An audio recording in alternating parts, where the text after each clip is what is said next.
Assalamualaikum warahmatullahi wabarakatuh. Yang saya hormati Ibu Alfi Nikmah, MPDI, selaku dosen mata kuliah Pendidikan Kewarganegaraan, serta teman-teman yang saya sayangi dan saya banggakan.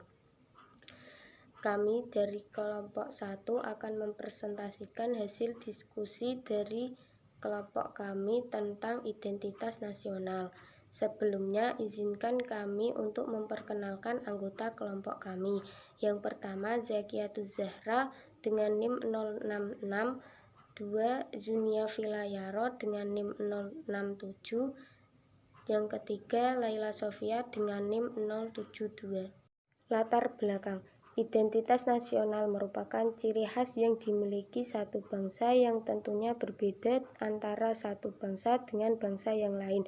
Indonesia salah satu negara yang memiliki bermacam identitas nasional yang menghaskan dan tentunya berbeda dengan negara-negara lainnya. Mayoritas dari masyarakat mengasosiasikan identitas nasional mereka dengan negara di mana mereka dilahirkan. Rumusan masalah yang akan dibahas kali ini yaitu ada 4. Yang pertama, bagaimana pengertian identitas nasional. Yang kedua, bagaimana faktor-faktor pembentukan identitas nasional. Yang ketiga, bagaimana karakter kebangsaan Indonesia. Dan yang keempat, bagaimana upaya pemberdayaan identitas nasional. Baik, di sini saya akan menjelaskan tentang pengertian identitas nasional. Identitas nasional berasal dari kata identity yang berarti karakter, ciri, tanda, jati diri, atau sifat khas. Sedangkan nasional sendiri berasal dari kata nation yang berarti bangsa.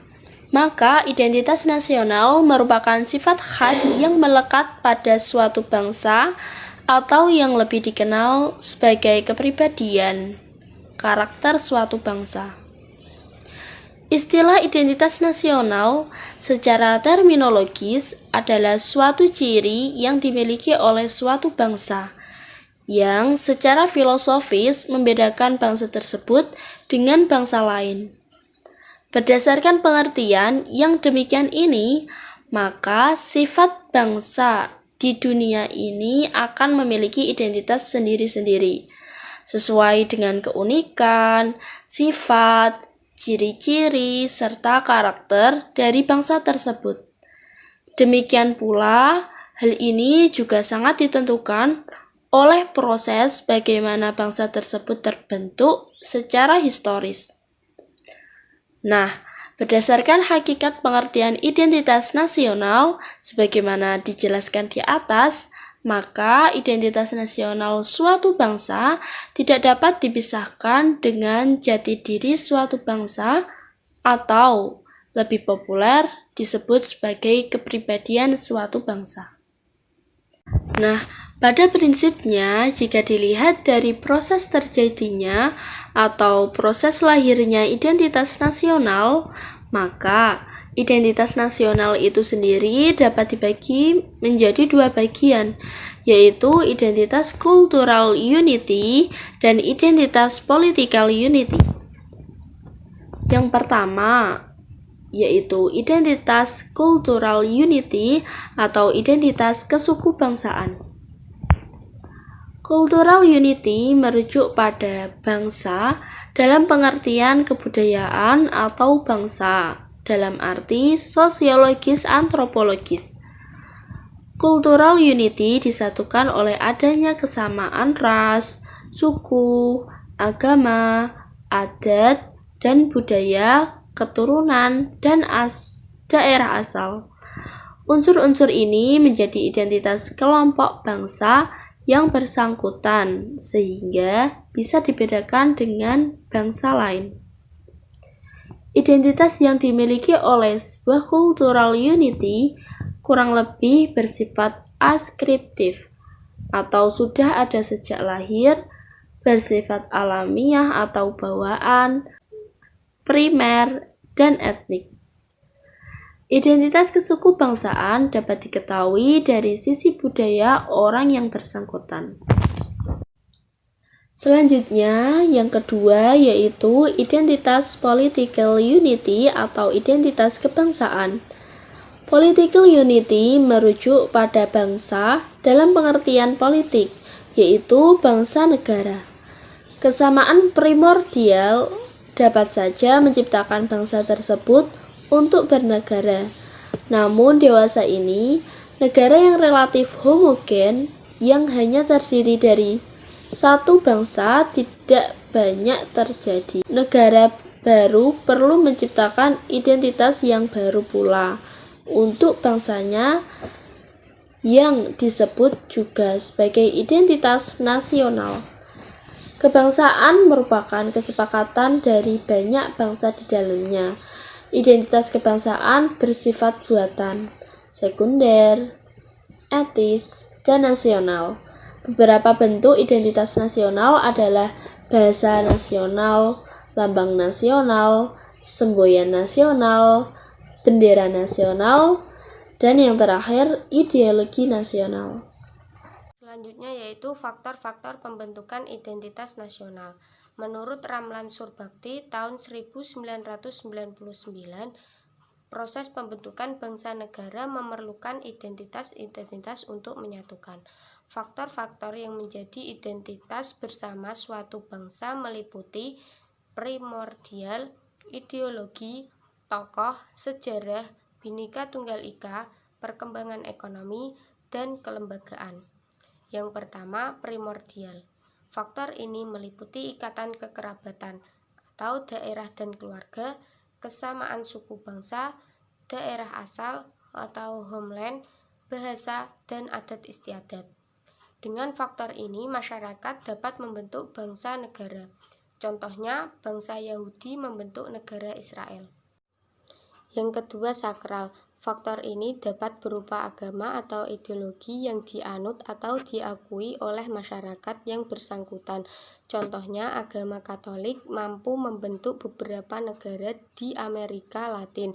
Uni Soviet diikat oleh kesamaan ideologi, komunisme, dan lain sebagainya. Yang ketiga, tokoh. Kepemimpinan para tokoh yang disegani dan dihormati masyarakat atau karismatik dapat menjadi faktor yang menyatukan bangsa negara.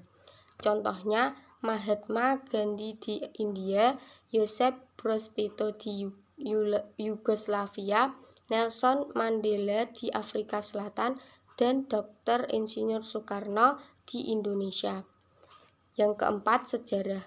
Persepsi yang sama tentang pengalaman masa lalu yang menderita akibat penjajahan menimbulkan perasaan senasib, sepenanggungan, dan solidaritas warga masyarakat, sehingga melahirkan tekad dan tujuan untuk membentuk negara. Contohnya Indonesia. Yang kelima, Bhinneka Tunggal Ika.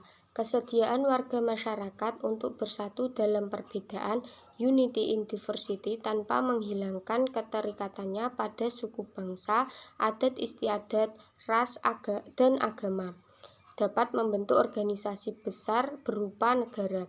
Contohnya yaitu Republik Indonesia. Yang keenam, perkembangan ekonomi. Perkembangan ekonomi akan melahirkan spesialisasi pekerjaan dan profesi sesuai dengan aneka kebutuhan masyarakat. Semakin tinggi mutu dan variasi kebutuhan masyarakat, semakin saling bergantung di antara jenis pekerjaan dan akan semakin besar solidaritas dan persatuan dalam masyarakat. Contohnya negara-negara di Amerika Utara dan Eropa Barat. Yang terakhir yaitu kelembagaan. Kerja dan perilaku lembaga pemerintahan dan politik yang baik yang mempertemukan dan melayani warga tanpa membeda-bedakan asal-usul, suku, agama, ras, dan lain-lain, dapat mempersatukan orang-orang sebagai suatu bangsa. Berdasarkan parameter sosiologis, faktor-faktor pembentuk identitas nasional menurut Sri Janti tahun 2009 adalah 1. Suku bangsa, yaitu golongan sosial yang khusus dan bersifat askriptif, ada sejak lahir, yang sama coraknya dengan golongan umur dan jenis kelamin. Yang kedua, kebudayaan, yang menurut ilmu sosiologis termasuk di dalamnya adalah ilmu pengetahuan, teknologi, bahasa, kesenian, mata pencarian, peralatan atau perkakas, kesenian, sistem kepercayaan, adat istiadat, dan lain-lain. Yang ketiga, bahasa, yang merupakan keistimewaan manusia dalam berkomunikasi dengan sesamanya. Bahasa memiliki simbol yang menjadikan suatu perkataan mampu melambangkan arti apapun.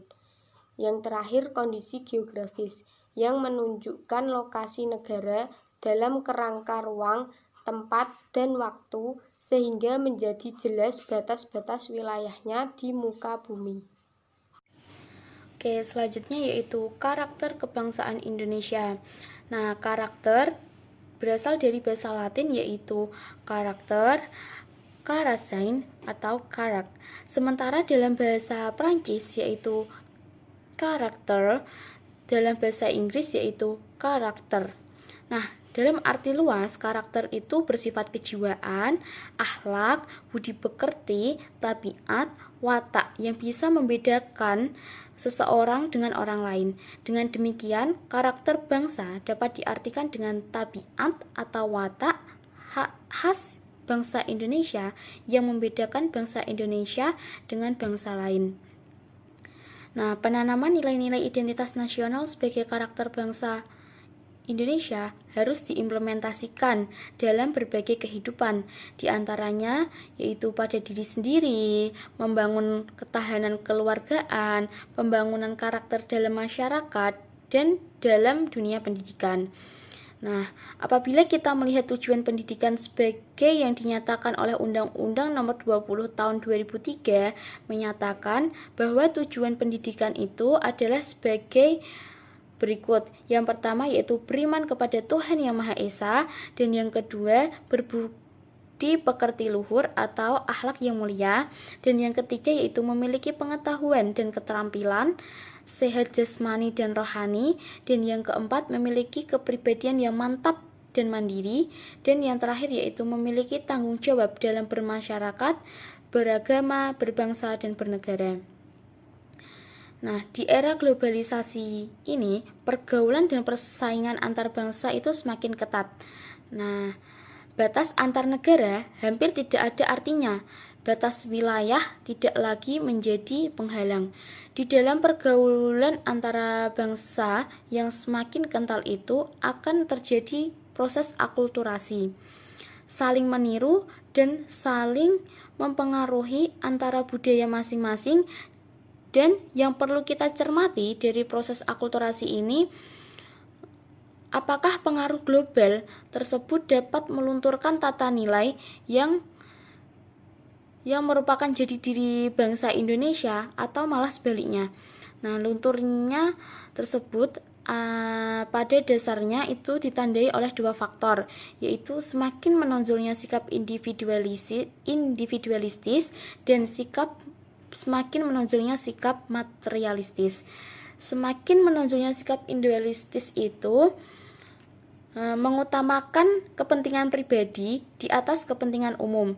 Hal ini bertentangan dengan asas gotong royong. Dan semakin menonjolnya sikap materialistis, yaitu berarti harkat dan martabat kemanusiaan hanya diukur dan hasil atau keberhasilan seseorang itu dalam memperoleh kekayaan. Hal ini bisa berakibat bagaimana cara memperolehnya menjadi tidak dipersoalkan lagi. Bila hal ini terjadi, maka etika dan moral telah dikesampingkan. Berikut ini nilai-nilai karakter bangsa yang harus kita lestarikan, yaitu gotong royong sebagai karakter bangsa, dan yang kedua Bhinneka Tunggal Ika dan Merah Putih sebagai karakter bangsa, dan kebangsaan Indonesia sebagai karakter bangsa, dan membangun karakter bangsa, dan yang terakhir yaitu pelestarian nilai-nilai luhur perjuangan bangsa. Selanjutnya yaitu berikut nilai-nilai yang harus kita perjuangkan dalam kehidupan bermasyarakat, berbangsa, dan bernegara. Yang pertama yaitu nilai ketakwaan, nilai toleransi, nilai ramah tamah, nilai persatuan, nilai keikhlasan dan kejujuran, nilai kedisiplinan, nilai saling menghormati, dan nilai keserasian. Nilai kesetiaan, nilai tanggung jawab, nilai kesederhanaan, nilai kerjasama, nilai martabat dan harga diri, nilai musyawarah, dan nilai gotong royong. Materi selanjutnya yaitu upaya pemberdayaan identitas nasional. Ada 3, yang pertama yaitu realitas, dalam arti nilai-nilai yang dikandung Pancasila bersifat objektif yang dapat tumbuh dan berkembang di tengah-tengah masyarakat. Yang kedua ada idealitas, dalam arti idealisme yang dikandung Pancasila bukan sekedar utopis tanpa makna, tetapi sebuah kata kerja membangkitkan gairah dan optimisme dalam menjalani masa depan. Yang terakhir ada fleksibilitas, yang artinya Pancasila terbuka bagi tafsir-tafsir, memenuhi kebutuhan perkembangan, sehingga Pancasila tetap aktual, relevan, serta fungsional dalam kehidupan berbangsa dan bernegara Indonesia yang Bhinneka Tunggal Ika. Kesimpulan dari penjelasan tadi dapat diketahui bahwa identitas nasional adalah sebuah lambang atau ciri tertentu yang terdapat pada seseorang atau golongan tertentu. Segala bentuk ciri, jenis, dan unsur yang terkandung dalam falsafah Indonesia merupakan identitas nasional. Identitas nasional adalah kesatuan dari apa yang terdapat dalam bangsa Indonesia. Oleh sebab itu, apapun yang ditunjukkan dari salah satu bangsa Indonesia berarti mengatasnamakan bangsa Indonesia. Jika identitas tersebut memberikan apresiasi yang baik dan bagus, maka seluruh bangsa Indonesia mendapat kebaikan tersebut. Tetapi begitu juga sebaliknya, jika pemberi sinyal identitas buruk, maka seluruh bangsa dan nasionalnya dinilai buruk. Oleh sebab itu, mari kita jaga identitas nasional kita agar dapat mengharumkan dan membuat bangsa ini besar. Sekian presentasi dari kelompok kami. Apabila ada tutur kata yang kurang berkenan di hati, kami mohon maaf yang sebesar-besarnya. Terima kasih. Wassalamualaikum warahmatullahi wabarakatuh.